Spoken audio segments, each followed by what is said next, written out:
కన్నతల్లి అన్న కాన్సెప్ట్లో వర్మ గారికి ఎనీ సర్కమ్స్టాన్సెస్ రేపు పొద్దున్న party ticket open independent capability prove చేసుకునే వెపన్ అతని దగ్గర ఉంది. కానీ అక్కడ పవన్ కళ్యాణ్ గారికి వచ్చిన బిగ్గెస్ట్ సెట్ బ్యాక్ ఏంటంటే అది హోమ్ పిచ్ కాదు. ఈ 5 ఏళ్లలో అతను ప్రభుత్వ వ్యతిరేకత లేదా ప్రభుత్వ సానుకూలత ఈ రెండింటినీ కూడా అతని జేబులోనే వేసుకోవాల్సిన బాధ ఉంటుంది. ఇప్పుడు పోనీ ఏదో సగం ఇన్ఛార్జ్గా కొంచెం నాకు మిస్లీడ్ చేశాడు ఇది ఏదని అపవాదు కూడా వేయడానికి లేకుండా ఇవాళ వర్మ గారిని స్మార్ట్గా తప్పించిన ఉదంతంలో రాబోయే రోజుల్లో ఏమైంది?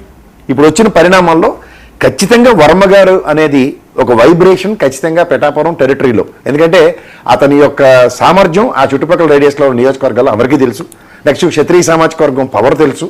మూడోది ఏకఛత్రాధిపత్యంతో వెళుతున్న కొన్ని నియోజకవర్గాల్లో తెలుగుదేశం కంచుకోట్ల కింద అభివర్ణించే దగ్గర పిఠాపురం ఒకటి. ప్రసాద్ గారు ఈయన రాజీనామా అని మరో ప్రచారం జరుగుతుంది. Sir is a strong loyalist అండి. మీకు మళ్ళీ చెప్తున్నాను, ఆయన ఏదో ఇక్కడ కప్పదాట ఎవరు తెలుగుదేశంకి రాజీనామా చేసిన వైఎస్ఆర్సీపీకి వెళ్ళిపోయి లేదా ఇక్కడ మన కేఏపాల్ పార్టీకి వెళ్ళిపోయి తత్వం అవుతుంది కాదు. అక్కడ కార్యకర్తల మనోభావాలకు విఘాతం కలిగించే పని ఏది అతను చేసుకోడు. ఆల్రెడీ అతనికి ఉన్న ఫ్రిక్షన్ వైఎస్ఆర్సీపీ నుంచి వచ్చిన వాడితో ఎలా తలకనే పొందో అతను చూస్తున్నాడు కదా. అక్కడ చూసి మళ్ళీ అదే అంబిగ్యూటీ వాళ్ళకి వైఎస్ఆర్సీపీతో ఇస్తే ఇప్పుడు YSRCP and as well as Telugu Desam రెండు పార్టీలో ఆర్క్రైవల్రీ అనేది ఉంది. అక్కడ ఇప్పుడు ఉదాహరణకి అక్కడ మన ఎవరండి వంగగీత గారికి సంబంధించిన అంశాల్లో ఏదైనా వర్మ గారికి పరపచ్చలు వచ్చి ఆ అటాక్ వేరు. ఇక్కడ కూటమిలో ఉన్న నాయకులతో అతనికి వచ్చిన విభేదం చంద్రబాబు నాయుడు గారి వల్ల, అతని వ్యక్తిగతం కాదు. అతనికి అవమానం జరిగింది ఈ రోజు దాకా ఎక్కడ ఆయన ఒక్క మాట కూడా మాట్లాడలేదు. కాబట్టి విజయ్ కూడా ఆ విషయంలో ఏకీభవించి తీరవలసిందే. ఎందుకంటే వర్మ బయటకు వచ్చి నాకు ఇవాళ అన్యాయం జరిగింది, నాకు మోసం జరిగింది, నాకు పార్టీ అన్యాయం చేసింది, నాకు ఎమ్మెల్సీ పని ఇవాళకి కూడా ఓ నెక్కచ్చని సైనికుల్లాగే పనిచేస్తున్నాడు అతను. సో తన అంకిత భావం టువర్డ్స్ హిస్ పార్టీని ప్రశ్నార్థకంగా వదిలేయడం ఎంతవరకు సమంజసం అనేది తిరిగి ప్రశ్న. ఎందుకు బాహుబలిలో శివగామినితో పోల్చానంటే ఆవిడ కూడా వెనక ముందు ఆలోచించకుండా ఆ రానా గారిని డమ్మిగాని చేసి అక్కడ ఉన్న సిచ్యువేషన్స్కి అట్రిబ్యూట్ చేసుకుని ఏదైతే చేసిందో తర్వాత పర్యవసానం శివగామిని నెత్తికే చుట్టుకుంది.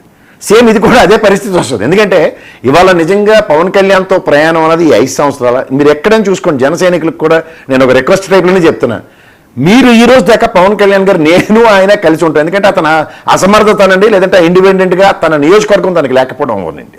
వేరాస్ ఇదే డెలిబరేషన్ చంద్రబాబు నాయుడు గారి దగ్గర ఇర్రెస్పెక్ట్ ఆఫ్ ఎనీ సర్కమ్స్టాన్సెస్ నేను పవన్ కళ్యాణ్ గారు జనసేన పార్టీ 15 ఏళ్ళు మా విడదీయని బంధం తెలుగుదేశం నుంచి ఎక్కడైనా డెలిబరేషన్ చూపించండి మీరైనా సరే. మీ ఇద్దరికి నేను డైరెక్ట్గానే అడుగుతున్నా. ఇది ఎందుకు అవుతుందంటే ఇవాళ తనకి ప్రాబ్లమేటిక్ సిచ్యువేషన్ అట్రిబ్యూట్ అయ్యి తన గెలుపుకి సహకరించిన వాళ్ళతో సమన్వయపరుచుకునే దగ్గర సర్వం. ఇప్పుడు చూడండి, బీజేపీ ఒక అభయాస్త్రం ఇస్తే మిగిలిన పార్టీలు అందరూ ఎలా శాత తీరుతారు అన్న దగ్గర ఇవాళ పవన్ కళ్యాణ్ గారికి ఒక రిలాక్సేషన్ వచ్చింది. ఎనీ ప్రాబ్లం నాకైతే చంద్రబాబు నాయుడు గారు ఉన్నారన్న ధైర్యం వచ్చేసింది అతనికి. ఆ ధైర్యం ఎప్పుడైతే ఆయనకు వచ్చిందో దానివల్ల ఏమవుతుందంటే కింద క్యాడరు కింద సమన్వయపరుచుకునే అంశాలు తర్వాత నాగబాబు గారు లాంటి వెళ్ళే వ్యక్తులను ఆయన ఆరోగ్యం గురించి ఎవడు అడగడా. ఈ రోజు కిందల పొంకాలు స్క్రోలింగ్లు వస్తుంటే అక్కడ నియోజకవర్గ సమస్యల మీద ఏ నాయకుడు కూడా ఫోకస్ చేయట్లేదు వాళ్ళకి సంబంధించిన అంశాల్లో. ఇది చాలా చాలా తీవ్ర ఆక్షేపణీయం. ఎందుకంటే ఇవాళ మీరు టిట్ ఫర్ టాట్లో రేపొద్దున గెలిచిన 23 స్థానాల్లో వాళ్ళ నియోజకవర్గ ఇన్ఛార్జీలో ఉన్న 2-3 తప్పించి బ్యాలెన్స్ ఆఫ్ తెలుగుదేశం జనసేన అని చూపించిన మళ్ళీ కష్టాలని జనసేన పార్టీకి. ఇవాళ వర్మ గారు అంత ఎబిలిటీ క్యాపబిలిటీ వాళ్ళ జనసేనలో ఎంతమందికి ఉందన్న దగ్గర వాళ్ళ ఆత్మ పరిశోధన ఆత్మ ప్రక్షాళన చేసుకోవాలి. ఎందుకు అంటే రేపొద్దున రాబోయే రోజుల్లో ఇవాళ నియోజకవర్గాల పెంపు అన్నది ఒక ఉదాహరణ జరగలేదు. ఇప్పుడున్న 175 నియోజకవర్గాల్లో మళ్ళీ ఆన్ ద బేసిస్ ఆఫ్ 23 వస్తాయా లేదా 13 వాళ్ళు మళ్ళీ తెలుగుదేశంకి వెళ్ళిపోతారా లేదంటే మళ్ళీ జనసేనకి ఎన్ని వస్తాయన్న ఈక్వేషన్స్లో వీళ్ళకి క్షేత్రస్థాయిలో పార్టీ బూత్ కమిటీలతో సైతం నిర్మించుకునేంత నేపథ్యం ఎక్కడైనా కనబడితే దాని మీద మనం అందరూ చెప్పొచ్చు. ఇవాళ కూడా అధికార ప్రతినిధులు ఎక్కడ వాళ్ళ పార్టీ గళాన్ని నిర్మించుకోవడానికి ఎక్కడ వేదికల మీదకి రావట్లేదు. ఆయన ఆరోగ్యం ఒక వంక. ఆయన ఎంతసేపు అండి పార్టీ లిస్ట్ ఫైనలైజ్ అయిన తర్వాత సంతకం పెట్టి అధికార ప్రతినిధులు అంటే ఎంతమంది ఉన్నారు? అదే వారు మీరు 2 రోజుల తర్వాత నాకు కనబడుతున్నారు.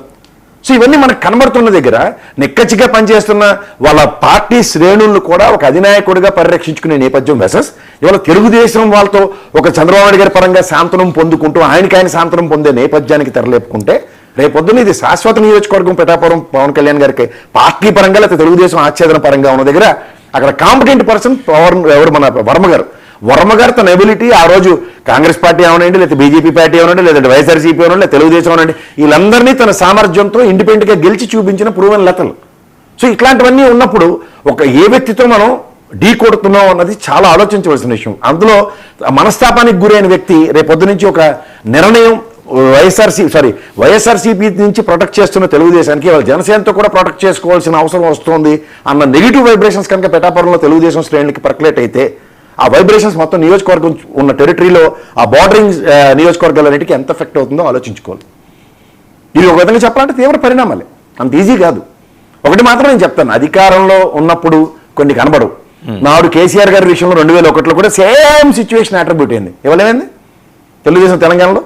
అంటే నేను ఒక హ్యూజ్ కంపారిజన్ అంటే ఒక పార్టీలో ఒక స్టాల్ వర్డ్స్, కొంతమంది టాల్ లీడర్స్ అని వాళ్ళు ఉంటారు. వాళ్ళ ప్రూవెన్ లెతలు ఎలా ఉంటుందంటే నిరంతరం నియోజకవర్గం పట్ల 200% కమిట్మెంట్ లెవెల్స్తో ఉంటుంది. ఆ కమిట్మెంట్ లెవెల్స్ ఉన్న వాళ్ళకి ఎప్పుడైతే ఒక దగ్గర వాళ్ళని ప్రశ్నార్థకంగా పార్టీ పరంగా ఉందనుకోండి, అప్పుడు చాలా బాధాకరంగా ఉంటుంది. అది ఎలా ఉంటుందంటే ఒక నిగూఢంగా లోపల నివురుగప్పి నిప్పులో ఉంటుంది. సమయానుగుణంగా ఇప్పుడు ఆయనకి ఎమ్మెల్సీ రాకపోయినా మొదటి విడతలోనే ఎమ్మెల్సీ ఇస్తానని ప్రామిస్ చేశారు. ఆ వీడియోలు కూడా ఉన్నాయి, మనందరికీ తెలిసిన విషయమే. విజయ్ నవ్వినంత మాత్రాన నవ్వులు పాలైపోయిన వర్మ గారిని అయితే నేను నువ్వు కాపాడలేం విజయ్, ఆ విషయం మీకు తెలుసు. కానీ నవ్వులు పాలైన వర్మ యొక్క వైబ్రేషన్స్ ఎట్లా ఉంటాయి డౌన్ ద లైన్ మాత్రం ఖచ్చితంగా చెప్పొచ్చు. Okay right. విజయ్ దేనికి నవ్వుతున్నారు? సభ్యులకి ప్రేక్షకులందరూ కూడా గుడ్ ఈవినింగ్ అండి. ముందుగా